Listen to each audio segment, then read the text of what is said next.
This little camera that I'm recording on right now is the DJI Osmo Pocket 3. Look at how cool that thing is. This camera has been out for almost a year already, and this is still a very, very popular camera for content creators. There's a lot of people in our audience that often ask, should I pick up the DJI Osmo Pocket 3 in 2024, or should I go with something more like a pocket mirrorless style camera, a point and shoot camera, or even an action camera for their vlogging needs? So in this video, we're gonna put the Pocket 3 to the test and let you know, is this the best vlogging camera available in 2024.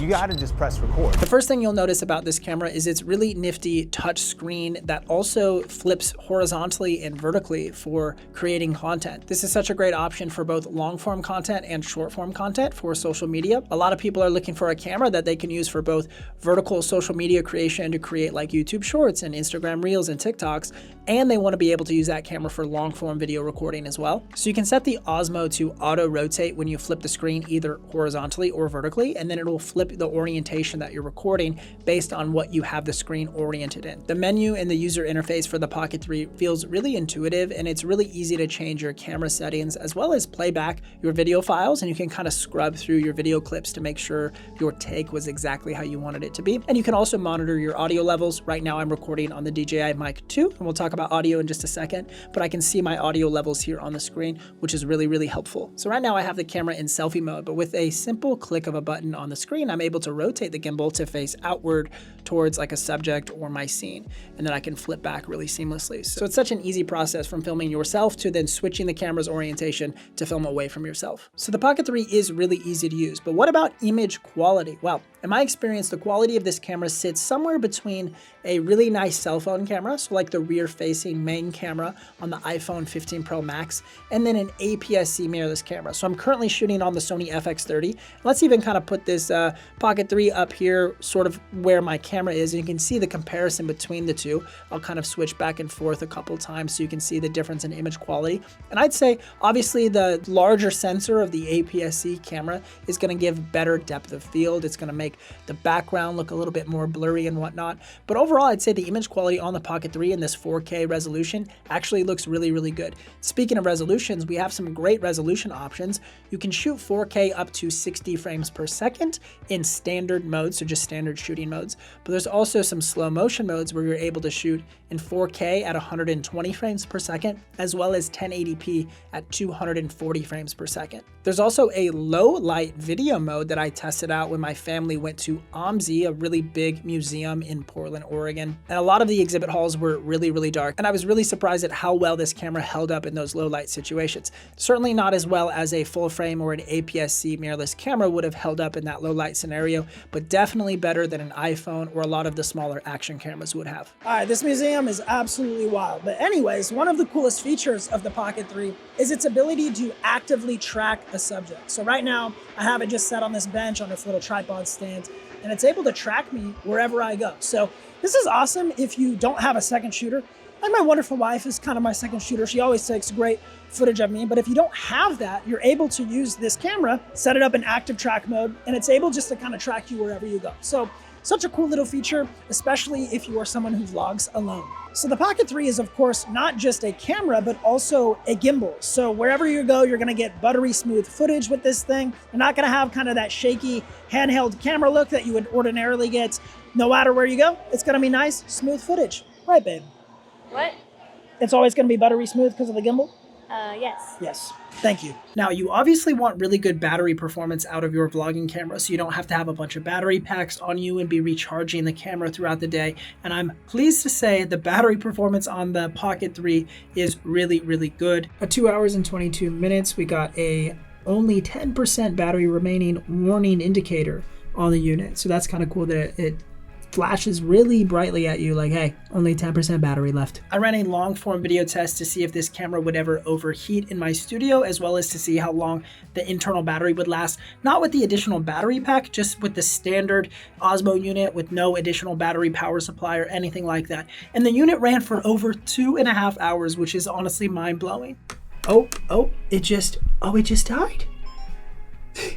Okay. If you are a creator who thinks you're going to record longer than 2.5 hours, I would highly encourage you to purchase the combo kit, which comes with that additional battery pack, which will increase the overall runtime. And you can also plug in a USB-C cable directly into the Osmo and run off of wall power, so you can have continuous power with that USB-C slot on the Osmo. So overall, this gives 2 thumbs up. I can't do 2, I'll put another one right there. 2 thumbs up for battery life. Now, when it comes to getting high quality audio, you do have a few options here. First would be the internal microphone, which is actually what you're hearing right now. It's a very high quality internal microphone, which I love, but you do have a couple of other options as well. Now, your second option for audio would be this wireless microphone. This is the DJI Mic 2 system, which actually comes with this unit if you purchase the creator combo. So I'd encourage you to do that. This is a great wireless audio unit that pairs very seamlessly. All you got to do is turn this little microphone on, and the built-in audio receiver on the Pocket 3 pairs in just like 2 seconds or less. And then your third option for audio would be USB-C microphones. So currently I actually have a USB-C interface that I'm using as my mic source. I have the Rodecaster Pro 2 over here to the side, and I have that hooked up to my Shure SM7DB. So this is a cool way. You can use any sort of USB-C microphone like this deity mic right here, or USB-C interfaces, plug that into the Osmo Pocket 3 via the USB-C slot, and now you're capturing high quality USB-C audio. Now, there are some even more advanced features with the Pocket 3 that especially help you get better color and exposure. I'm gonna let our editor, Nate from the Think Media team, explain a few of those features. Great thing about the Osmo Pocket 3 is it does have manual controls. So right now I have all my settings locked in how I will see fit: ISO, shutter speed, white balance. And one thing you'll need if you decide to shoot with a lower shutter speed is an ND filter. So I actually have this little ND filter I can put onto the action camera, dial in my exposure exactly how I see fit, and that allows you to get better image quality out of this tiny little camera. So I wanted to experiment with the color profiles of this camera. What's great about this camera is it does shoot 10-bit video, so you can actually color grade this footage. Currently I'm shooting in the D-Log M profile. Now when this footage looks straight up out of camera, it does not look great, it looks very washed out, but you can manipulate the colors in post-production to get something more custom for your videos. So this will have better dynamic range, the highlights are captured more, shadows more, and has less artificial sharpening. Let's switch over to the auto color profile, the natural profile in this camera. And here is the normal color profile of this camera. So this looks really good if you just want to film with your camera and don't do any tweaks in post. However, I do feel like sometimes it's a little bit too sharp, and I'm a filmmaker, so I like to color grade my video. So I'm going to shoot in the D-Log M profile. So here, let's do a side-by-side comparison between normal and D-Log.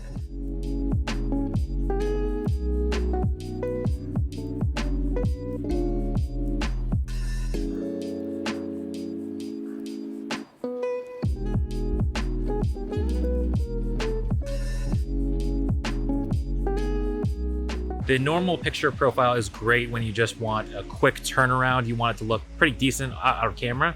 So if you're a vlogger and you don't want to color grade, that is the simplest way to go about it. I, as a filmmaker, like to mess around with color grading, and D-Log definitely helps eliminate that digital over sharpened look.